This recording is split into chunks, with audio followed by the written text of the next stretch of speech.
In the structured world, like the RTC, Jess could really respond well to that structured environment. And so she had developed the ability to respond well in that structured situation. But that's why when she came home then, things fell apart. She could kind of look like a butterfly, but inside she was still very much a caterpillar. And she really needed some more time to be able to do the metamorphosis from the inside out, to be able to, and this word is kind of used a lot, but it fits, and that is internalize those things. But there were still two areas where there was still a lot of growth potential, and they were relationships. And so one of them was the relationship with Jess, with the family, and in particular me, and then also her social relationships. And I just can really hardly even say enough about what Mountain Springs has done. The therapist that we've worked with is, he's been able to work with our family wonderfully. He's been able to encourage Jess and to very quickly go into the kind of the deep heart of the issues. You know, and a lot of those things are how Jess sees herself, and the defenses that she puts up, the fears that she has.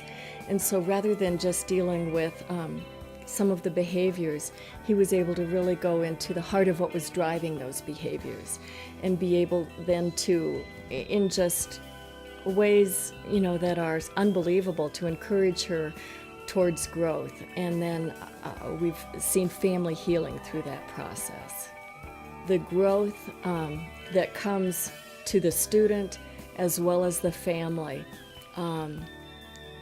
will be well worth it and counted as valuable for really decades to come.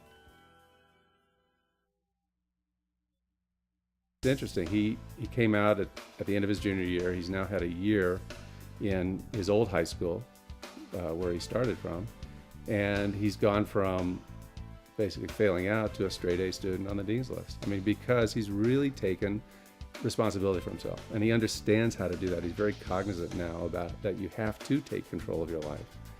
It's not a passive thing, it's a very active thing. And I think that is really what he developed here at Mountain Springs. Because at the end of the day, if they don't want to make changes, they probably won't. But you have to put them in a setting where they're encouraged to make changes, but also where they want to make changes. And I think it's, you know, because of, you know, the relationship with his peer group, relationship with the staff here, relationship with his teachers, relationship with Scott, all of those things, it's the ingredients of all of those and the supportive environment of all of those things that finally it clicks with these kids that, okay, I get it now and I can start to really take the initiative myself. You have to find the right school for the individual child. That's the first thing. And not all programs are the same. In fact, every program is different.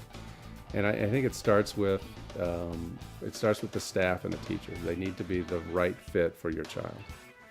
And I think clearly that was the case for us at Mountain Springs. The second thing I think is the size, you know, matters in terms of the size of the school. You know, too big, too small. And I think for Mountain Springs, it was just about right. It was not too big, and that's what we were worried about. But it wasn't so small that there was not enough, you know, social interaction for them.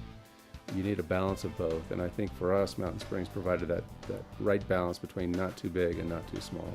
And I do think the experience here was so good that after he's graduating from high school, he's coming back to Cedar City and going to SUU. I mean, I do think he's wanting to continue this experience because it was such a positive thing for him. And it does make it accessible. You know, we live in the Bay Area in California. We fly out to Las Vegas, which has a lot of accessible flights and drive up. So it's accessible for us to come back and visit him.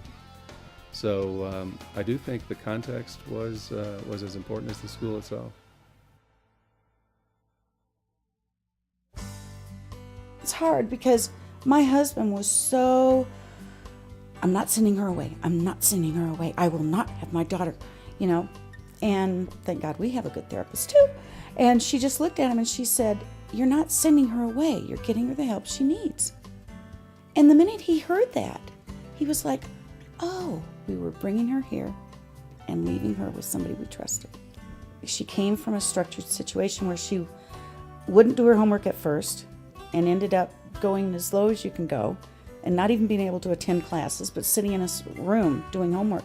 But now that she's been here a few months, when she comes home, the first thing she wants to do on a home visit is do her homework and get it out of the way so that she doesn't have to worry about it. And she's always been a procrastinator. So to see her take it and put it in front of everything, and she's graduating a year early because of the educational program here, and she was able to do extra things. It's been amazing because she has totally changed her attitude. She's no longer the defiant child that is angry. She's happy that we're helping her. She's happy that she's loved. And I think that the staff here, everybody is just so supportive. That she feels welcome and like she belongs. It's amazing. We love it. Because we're actually talking now and being a family.